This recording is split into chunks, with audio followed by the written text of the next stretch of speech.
Jakarta berkomitmen untuk memperkuat peran sebagai pusat perekonomian dan bisnis nasional serta kota global sejalan dengan rencana pemindahan ibu kota negara. Berdasarkan survei status literasi digital di Indonesia yang dilakukan oleh Kementerian Komunikasi dan Informatika pada tahun 2022, Jakarta masuk ke dalam 10 peringkat kota dengan literasi digital terbaik di Indonesia. Hal ini menunjukkan Jakarta memiliki potensi besar pada aspek digital skill, digital ethics, digital safety, dan digital culture. Jadi kegiatan kita hari ini itu mengangkat tema mengenai bagaimana kita mengakselerasi investasi ekonomi dan keuangan digital di Jakarta.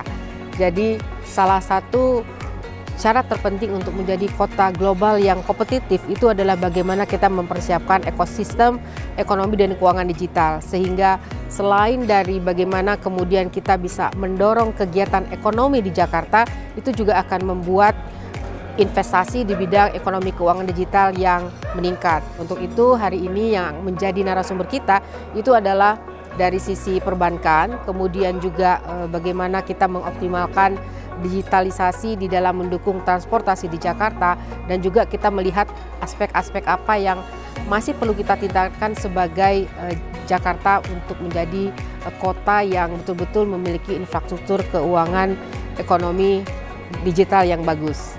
Tentunya kita sangat optimis ya, karena kalau kita lihat dari sisi kondisi saat ini bagaimana kemudian masyarakat itu melakukan berbagai aktivitas, baik itu dalam konteks keuangan seperti penggunaan dari transportasi, kemudian juga marketplace, dan juga semua transaksi pembayaran itu sudah dilakukan melalui digital. Memang tantangannya itu adalah bagaimana kemudian kita membuat daya saing di bidang ekonomi digital ini semakin meningkat dari sisi ekosistem, kemudian juga bagaimana literasinya itu sendiri itu masih menjadi hal-hal yang mungkin kita perlu tingkatkan.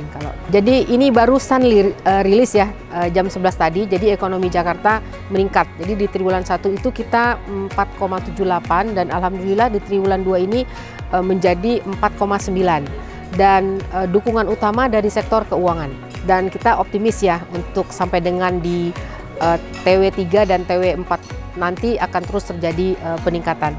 Welcome to Jakarta Investment Festival 2024. Invest now, invest Jakarta. Sukses Jakarta untuk Indonesia.